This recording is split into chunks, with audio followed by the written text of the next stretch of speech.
It's great to see MPs in their seats. It was a full house for the first week back of Parliament, something we hadn't seen since the start of the pandemic. But one of the first orders of business, a vote over restoring a hybrid model, a move the Liberals and the NDP agreed on. I don't think it's at all acceptable that members of Parliament should have to choose between their health or representing their constituents. But it's a decision the Conservatives and the Bloc Québécois pushed back against. Canadians should be asking why the Liberals can gather in Glasgow but are out of sight in Ottawa. Okay, so what is behind all this debate? How is this sort of setting the tone for the Parliament we are in? It's Thursday, back for the second time this week with that issue. Chantal Hebert, Andrew Coyne, and Althia Raj. Andrew, I'm going to start with you on this one. Aaron O'Toole made a forceful debate over the course of this week and again today that this is about holding the government to account. He gave a list of examples of when the government felt comfortable traveling and wondered why they couldn't then show up, all of them, inside the House. What is this actually about? How effective do you think this strategy is? Well, I don't know how effective as a strategy. I think he's on the right track in the sense that there's a reason why we have a parliament. There's a reason why we have them all meet together in a room. There's a reason why every country, every democracy has such a thing. And that's because there's a certain theater involved in this. It matters whether people are present in the chamber in the same way that it matters whether an actor is on the stage with the other actors or simply phoning it in. Parliament is a kind of theater. It's the way in which we dramatize the events of the day for the viewing public, not to sort of explain to them what's going on, but to get their attention.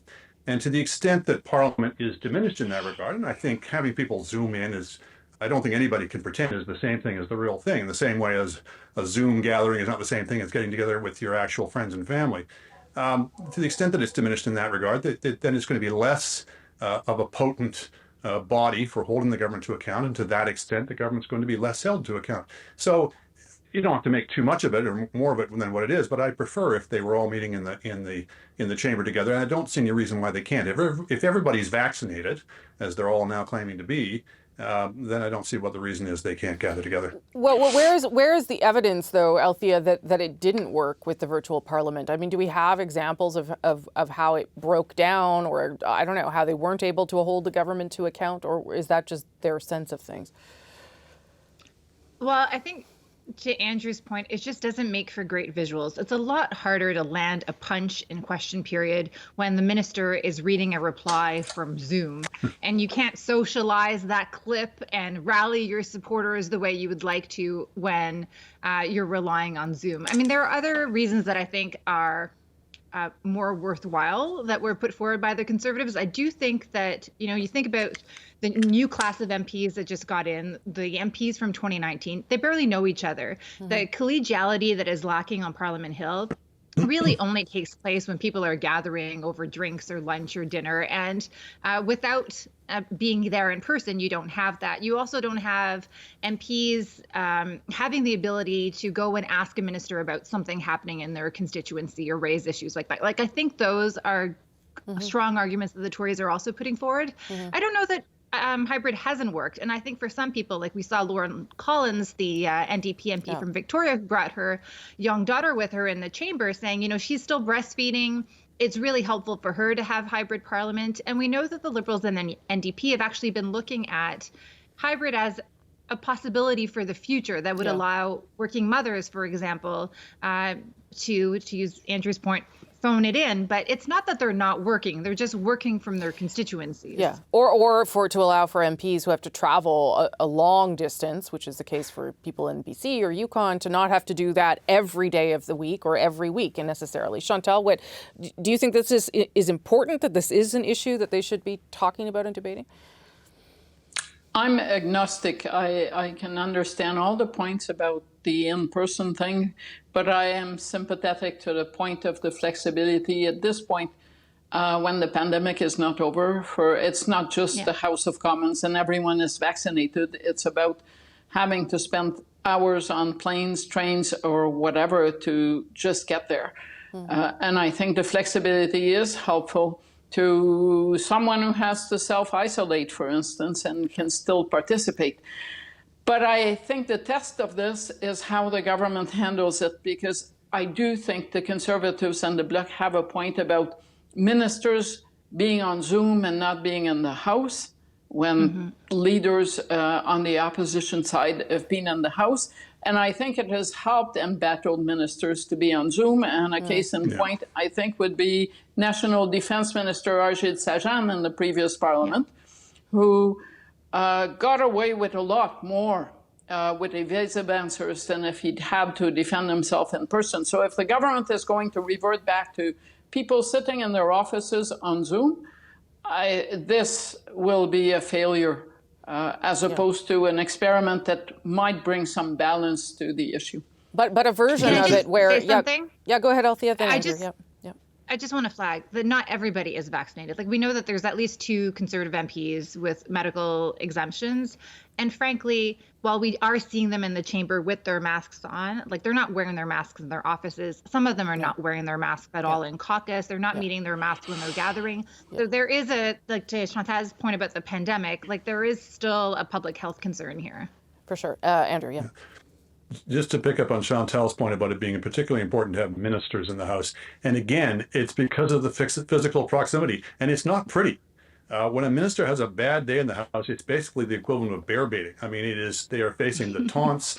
But if they really don't know their file, and if they don't have good answers to the question, it really comes out in those kind of settings more so than in any other setting.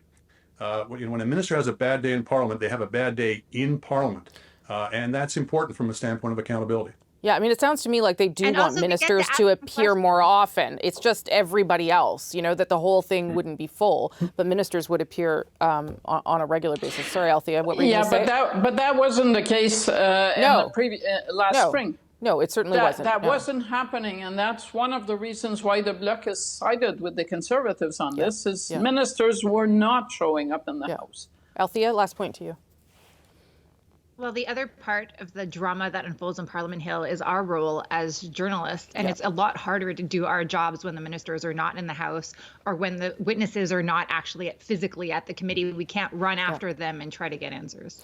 Yeah, they're probably not going to bend over backwards for us. But I will admit, I've run into a lot of people on the street already this week. And it's much easier to talk to someone when you bump into them than have to get them to return your phone call.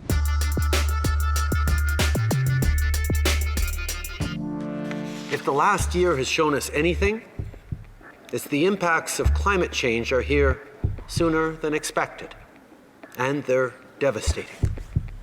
So on adaptation, we have to accelerate our work. Let's combat and get emissions down while also making sure we have adaptation efforts that are underway. If extreme rainfall and flooding is going to be more common, then we need to build the infrastructure so these communities are more resilient.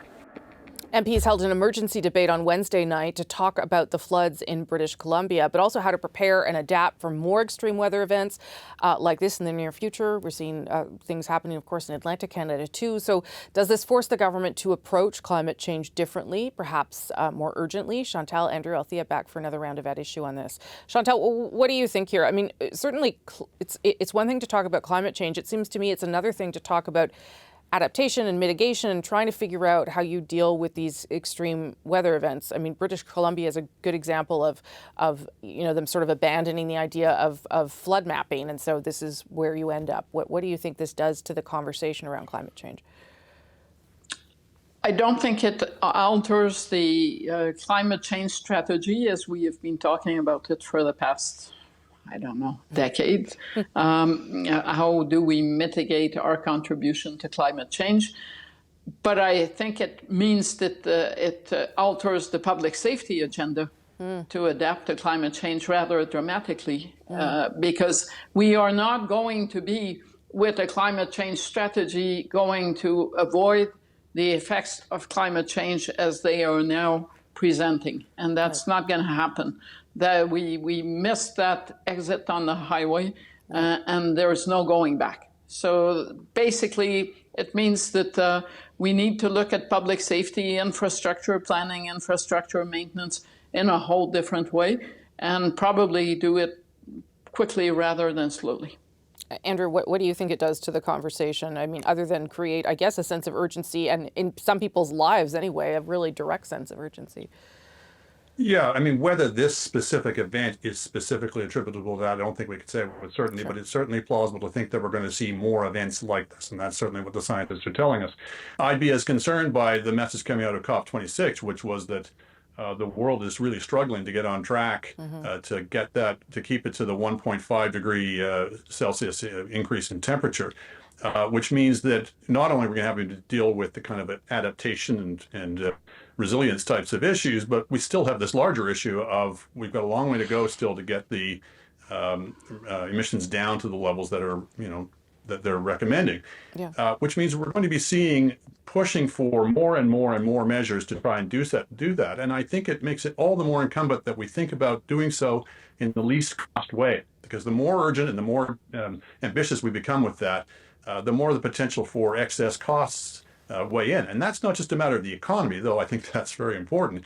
It's also a matter of effectiveness. If we go with lower cost things, particularly carbon pricing, a government that talks all the time about carbon pricing is still only using it for about 1/3 of its emissions reductions, and therefore is using much higher cost measures for the rest of it. To the extent they're doing that, they're not going to be able to do as much in the way of emissions reduction per dollar spent. If we had more efficient means, we could either do the same amount of reductions for the same cost, for less cost, or we could do greater amount of reductions for the same cost.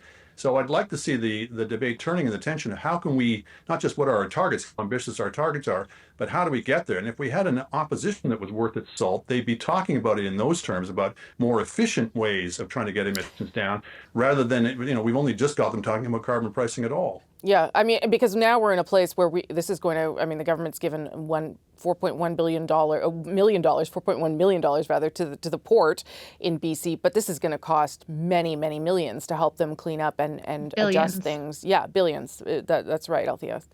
Over to you. Well, I guess a few things. It's going to not just impact public safety, but it's going to impact the budget in the short term, to that point about the billions of dollars.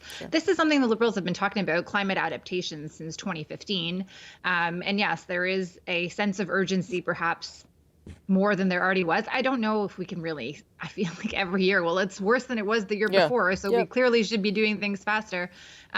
What was interesting to note about the debate, kind of to wrap into Andrew's point there yesterday, was that actually the Conservatives did not want to talk about climate change and the environment. They wanted to talk about adaptability, and everybody was on side.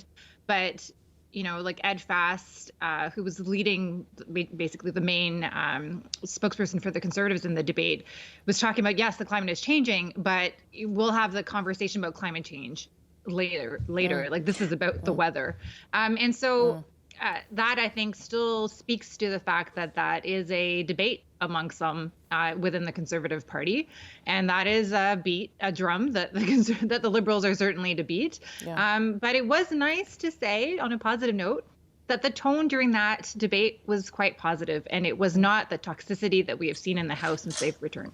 And Ed Fast is an MP from BC, on top of all that. Yeah, Abbotsford. Exactly. One of the hardest hit region, basically. Yeah, go ahead.